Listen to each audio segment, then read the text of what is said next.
کیوں ظلم پر چپ کر جاتے ہو؟ ایک ظلم تو خود کر جاتے ہو۔ یہ شعر مجھے مظلوم فلسطینیوں کے خلاف اسرائیل کے مظالم دیکھ کر اور امت مسلمہ کے اس پر خاموش رہنے پر یاد آیا۔ ظالم اور جابر کے سامنے حق بات کہنا یقینی طور پر مشکل ہوتا ہے، لیکن جو ظلم کی کالی رات کے آگے سیسا پلائے دیوار بن کر کھڑا ہو جائے، تاریخ اسی کو یاد رکھا کرتی ہے۔ ان دنوں اسرائیل کے خلاف سوشل میڈیا پر لگائی جانے والی پوسٹ کو کم بوسٹ مل رہا ہے۔ شاید اس لیے بہت سے یوٹیوبرز اور نام نہاد فلاسفرز اپنے ویوز کے چکرز میں اس موضوع پر بات کرنے سے گریزاں ہیں، اور بہت سے مسلم ممالک امریکہ اور دیگر مغربی ممالک سے اپنے تعلقات خراب ہونے کے خوف سے دنیا کے سامنے فلسطین کے حوالے سے کوئی کھلا موقف رکھنے سے آری ہیں۔ ایسے میں جو بھی فلسطین کے حق میں آواز اٹھا رہا ہے اور اسرائیل کی خونی جنگ کو ظلم کہہ رہا ہے، وہی ہمت والا انسان ہے۔ حال ہی میں ملک میں ایک ایسا واقعہ پیش آیا جس پر ہر طرف خوب چرچا ہوئی۔ ملک میں جاری نیشنل ٹی20 کرکٹ لیگ کے ایک میچ کے دوران کرکٹر اعظم خان کو بلے پر فلسطینی جھنڈے کا سٹیکر چسپاں کرنے پر کرکٹ بورڈ کی جانب سے جرمانے کا سامنا کرنا پڑا، لیکن بعد میں بورڈ نے اپنا یہ فیصلہ واپس لے لیا۔ کرکٹ بورڈ نے اعظم خان پر میچ فیس کا 50% جرمانہ عائد کیا تھا، اور یہ جرمانہ انٹرنیشنل کرکٹ کونسل کے قواعد کے عین مطابق تھا، مگر اب کرکٹ بورڈ کی طرف سے جاری کردہ ایک بیان میں کہا گیا ہے کہ بورڈ نے بلے باز اعظم خان پر جرمانے کا فیصلہ واپس لے لیا ہے۔ کرکٹ بورڈ نے ان پر عائد جرمانے کو ختم کر کے اس بات کا ثبوت دیا ہے کہ وہ اعظم خان کے اس اقدام کے ساتھ کھڑا ہے۔ غزہ میں اسرائیلی جارحیت کے خلاف آواز اٹھانے والی اور بھی ایسی شخصیات ہیں جن کو اپنے کام سے ہاتھ دھونا پڑا ہے۔ ان میں سے میکسیکو سے تعلق رکھنے والی اداکارہ میلیسیا بریرا بھی ہیں، جنہوں نے غزہ میں جاری اسرائیلی ظلم کے خلاف آواز اٹھائی۔ میلیسیا بریرا نے اسرائیل کے خلاف آواز اٹھاتے ہوئے اپنی سوشل میڈیا پوسٹ میں کہا تھا کہ اسرائیل غزہ میں نسل کشی اور قتل عام کر رہا ہے۔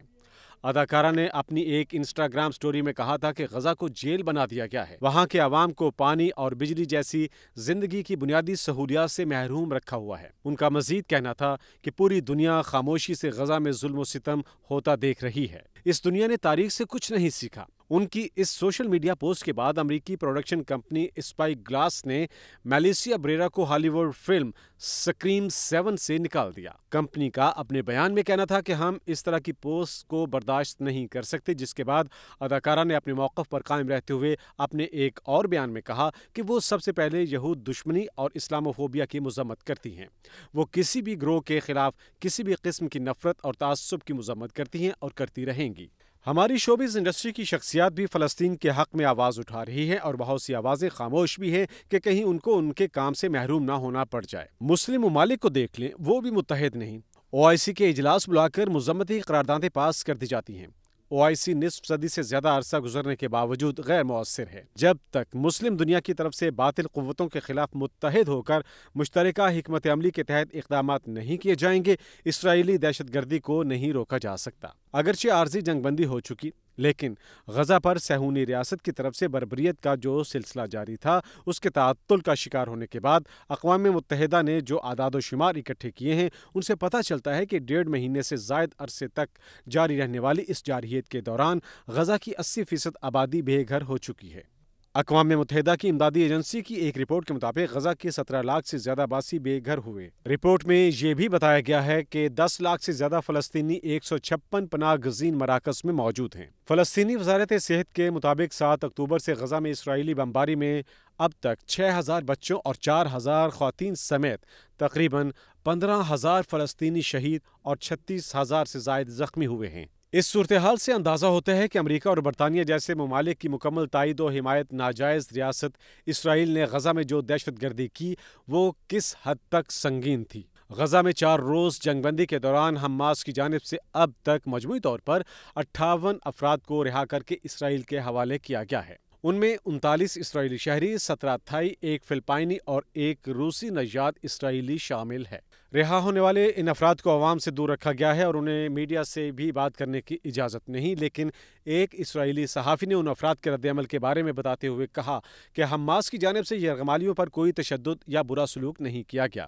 اسرائیلی چینل 13 کے فوج سے متعلق امور کور کرنے والے صحافی بین ڈیوڈ کا کہنا تھا کہ حماس کی جانب سے اسرائیلی یرغمالیوں کا بہت زیادہ خیال رکھا گیا۔ اس صحافی نے جب رہا ہونے والے افراد سے بات کی تو سب نے ایک ہی کہانی دہرائی۔ ان لوگوں کا کہنا تھا کہ حماس کے لوگوں نے ہمارا بہت خیال رکھا۔ ہمیں کھانا اور ادویات فراہم کی۔ حماس کے اراکین نے یرغمالیوں کو ایک برادری کی طرح اکٹھے رکھا، ان کے لیکچرز کا انتظام کیا اور انہیں یوٹیوب تک رسائی بھی فراہم کی۔ اب جو یرغمالی رہا ہونے کے بعد حماس کے مثبت رویے کی تعریف کر رہے ہیں، اسرائیل کو ان کا بولنا بھی قبول نہیں اور اسرائیلی میڈیا ان پر تنقید کر رہا ہے۔ لیکن زبان بندی کرا دینے سے ظلم اور گناہ چھپنے والے نہیں ہیں۔ حماس اور اسرائیل نے قطر کی ثالثی میں 4 روز جنگ بندی کے آخری روز جنگ بندی میں 2 روزہ توسیع کر دی۔ ترک میڈیا کی ایک رپورٹ کے مطابق اسرائیلی وزیر دفاع نے دھمکی آمیز لہجے میں کہا کہ جنگ بندی ختم ہونے کے بعد اسرائیل پورے غزہ میں شدید حملے کرے گا۔ اسرائیلی وزیر دفاع کے بقول یہ جنگ منطقی انجام تک ضرور پہنچے گی۔ اب اسرائیل پورے غزہ کو تباہ کرنے کی دھمکیاں دے رہا ہے۔ ضرورت اس امر کی ہے کہ عالمی سطح پر فلسطین کے مسئلے کو مستقل بنیادوں پر حل کروایا جائے، ورنہ ظلم کا یہ سلسلہ یوں ہی چلتا رہے گا۔ اسرائیل اور اس کے حامی ظلم کے خلاف آواز اٹھانے والوں کے خلاف سازش کر رہے ہیں۔ اب ہونا تو یہ چاہیے کہ باطل قوتوں کے خلاف مسلم ممالک اور دنیا کے مختلف مکتبہ فکر سے تعلق رکھنے والے لوگ ایک آواز بن جائیں۔ پھر دیکھیے گا کہ اسرائیل کیسے فلسطین کو میلی آنکھوں سے دیکھتا ہے۔ ضرورت اس امر کی ہے کہ ہم مجموعی طور پر اپنے ایمان کو مضبوط کریں اور کسی بھی خمیازے کی پرواہ کیے بغیر اسرائیلی مظالم کے خلاف آواز اٹھا کر اسرائیلی سفاکیت کا پردہ چاک کرتے رہیں۔